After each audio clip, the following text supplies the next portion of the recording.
নমস্কাৰ, আসসালামু আলাইকুম। আমি সকলোৱে জ্ঞাত আমাৰ অসমৰ বিশেষকৈ উজনি অসমৰ 4খন জিলা বৰ্তমান সময়ত বানাক্ৰান্ত হৈ আছে। গতিকে এই সময়খিনিত আমি অসমবাসী হিচাপে জাতি ধৰ্ম বৰ্ণ নিৰ্বিশেষে সকলোৱে সকলোৰে ওচৰত থিয় দিয়া উচিত।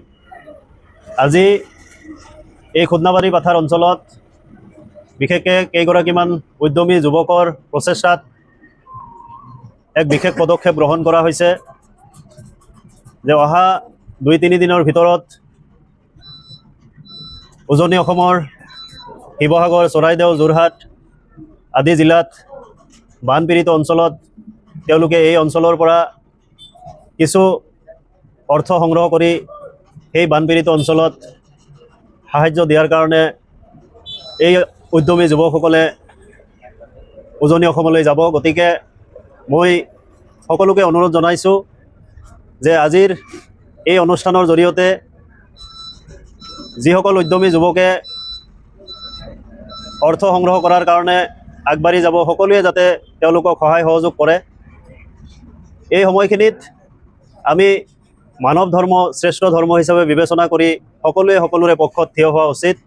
আমিও নামনি অসমৰ পৰা যাতে উজনি অসমলৈ যিসকল মানুহ বানপীড়িত অঞ্চলত আৰ্তনাদ কৰি আছে সেই মানুহখিনিৰ পক্ষত থিয় হৈ যাতে কিছু সকাহ দিব পাৰোঁ, তাৰেই কামনা কৰি মই এই অঞ্চলৰ সমূহ ৰাইজক, যিসকল উদ্যমী যুৱকে অহা 2-3 দিনৰ ভিতৰত উজনি অসমলৈ বানপীড়িত অঞ্চলত অৰ্থ সাহায্য দিয়াৰ কাৰণে যাব, তেওঁলোকক যাতে সকলোৱে সহায় সহযোগ কৰে। আসসালামু আলাইকুম, নমস্কাৰ। আমাৰ ইয়াত উপস্থিত এই অঞ্চলৰ সন্মানীয় উদ্যমী যুৱকসকল আৰু আমাৰ মুৰব্বী সমাজ, আজি আমি সকলোৱে জ্ঞাত আমাৰ অসমত বিশেষকৈ উজনি অসমৰ কেইখনমান জিলাত বানপানীয়ে যথেষ্ট ক্ষতি সাধন কৰিছে আৰু অসমবাসী হিচাপে আমি সকলোৱে সেই উজনি অসমৰ মানুহখিনিৰ প্ৰতি লক্ষ্য ৰাখি আমাৰ এই অঞ্চলৰ যুৱকসকলে এক বিশেষ পদক্ষেপ গ্ৰহণ কৰিছে। যি পদক্ষেপ আমি আদৰণীয় বুলি ক'ব পাৰোঁ। তেওঁলোকে চেষ্টা চলাই আছে এই উজনি বানপীড়িত ৰাইজৰ কাষত থিয় দিয়াৰ কাৰণে তেওঁলোকে প্ৰয়াস কৰি আছে আৰু তেওঁলোকে কেইজনমান যুৱকে একলগ হৈ সাহায্য সংগ্ৰহ কৰি উজনি অসমলৈ তেওঁলোকে যাবলৈ ইচ্ছা প্ৰকাশ কৰিছে। এতিয়া বানপানীৰ সময় আৰু বানপানীত ক্ষতিগ্ৰস্ত মানুহৰ ওচৰত থিয় দিয়াটো আমাৰ সকলোৰে কৰ্তব্য।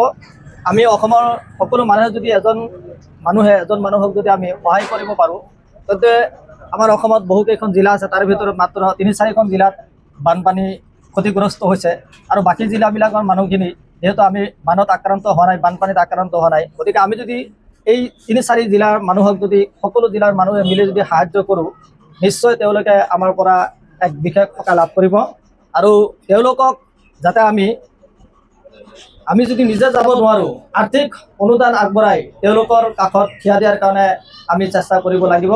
আৰু মই এই অঞ্চলৰ সকলো যুৱক, সকলো সমাজকৰ্মী, সকলো ব্যৱসায়ৰ লগত জড়িত মানুহক অনুৰোধ কৰিম যে আপোনালোকে উজনি অসমৰ বানপীড়িত ৰাইজৰ কাৰণে আপোনালোকে সহায় সহযোগ কৰক, আপোনালোকে সহযোগিতা কৰক, যাতে আমাৰ এই যুৱকসকলে উজনি অসমৰ বানপানীৰ কাৰণে বানপীড়িত ৰাইজৰ কাৰণে যিটো চিন্তা চৰ্চা চলাইছে যাতে তেওঁলোকে সক্ষম হ'ব পাৰে, কৃতকাৰ্যতা লাভ কৰিব পাৰে। এইটো এটা ভাল পদক্ষেপ বুলি মই সকলোকে সহায় সহযোগিতা কৰাৰ কাৰণে আহ্বান জনাইছোঁ।